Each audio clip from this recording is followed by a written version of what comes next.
Hi, I'm Brian Kelly, founder of ThePointsGuy.com, a site focused on maximizing frequent flyer miles and credit card points. Before becoming a full-time blogger, I was a corporate road warrior, traveling over 6 months a year, working as a recruiter on Wall Street. During that time, I learned that it was critical that I was savvy about my miles and points, so that when I finally got a chance to take vacation, I could travel like I never thought possible. I started blogging about my tips and tricks, and before long, my hobby became a full-time career. On ThePointsGuy.com, I blog daily about the best promotions and angles to both earn and redeem miles and points. Credit cards are probably the quickest and most lucrative way to rack up miles and points, but just know that not all credit cards are created equal, and not all miles and points are equal either. When deciding on a credit card, there are 3 main types to consider. First off, you've got your fixed value point cards. These programs allow you to earn points that you can then redeem down the line for a fixed value, usually about 1 cent per point.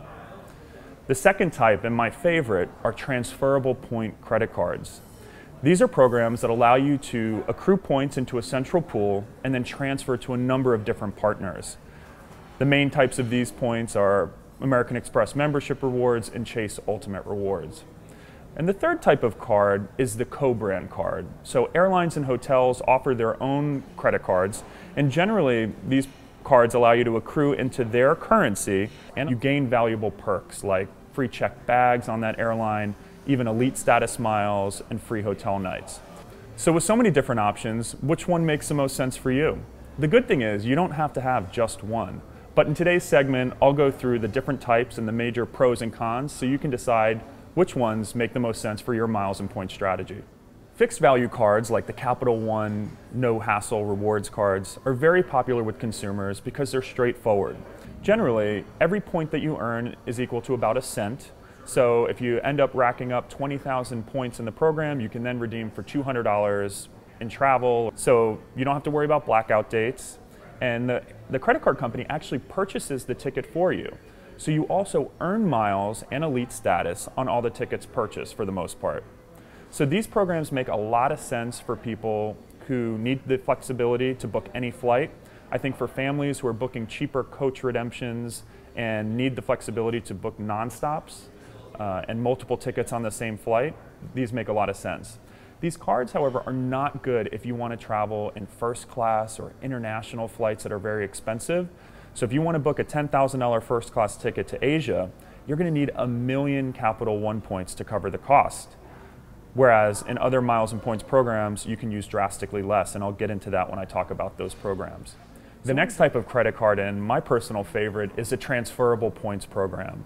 The real value here is that you're able to accrue points into a central pool and then transfer to a number of different partners, including airlines, hotels, and even Amtrak, so that no matter what your redemption is, you've got lots of different options. And remember, when you transfer to an airline frequent flyer program, you can usually redeem on the airline's alliance partners and non-alliance partners as well. So the real value in the transferable points programs is that you have hundreds and hundreds of options when it comes time to redeem, which is critical if you're trying to get the most value out of your points. The 3 main transferable points programs that you should know about are American Express membership rewards, Chase Ultimate Rewards, and the Starwood Preferred Guest American Express card. All 3 of these programs have their pluses and minuses. American Express membership rewards is probably the longest standing transferable points program. They've got over 25 different partners from airlines and hotels.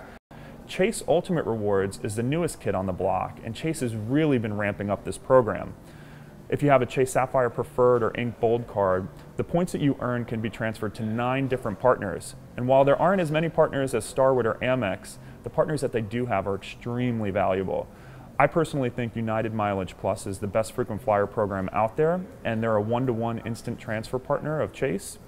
Hyatt is also another very valuable transfer partner. They're a 1-to-1, and top tier rooms at Park Hyatts around the world are only 22,000 points. So you can redeem for a $1,000 hotel room for just 22,000 points.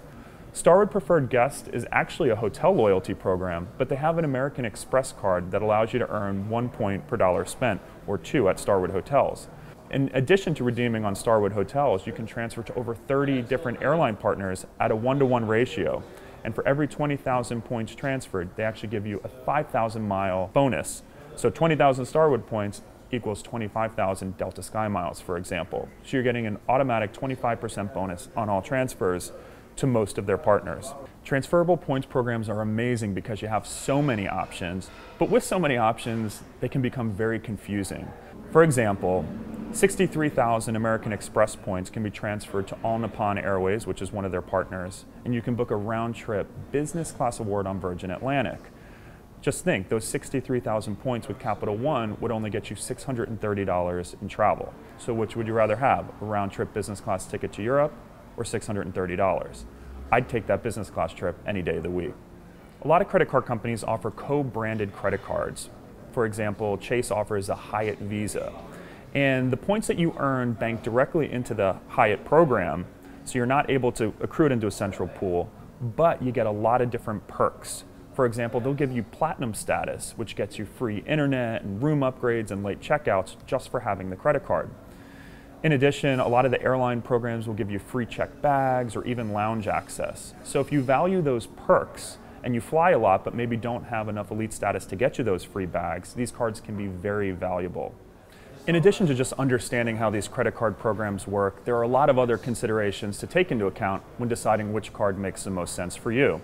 There are things like sign-up bonuses and category spend bonuses that I'll be getting into in depth in future segments. But one thing's for sure, if you're going to open up miles and points credit cards, you have to make sure you have good credit. If you're carrying balances on your credit cards, you generally don't want them to be on these miles and points cards because the interest rates can be very high.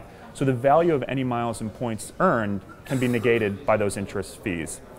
So join me in my future segments as I dive deeper into the different credit card offerings and bonuses out there so that you can maximize your miles and points.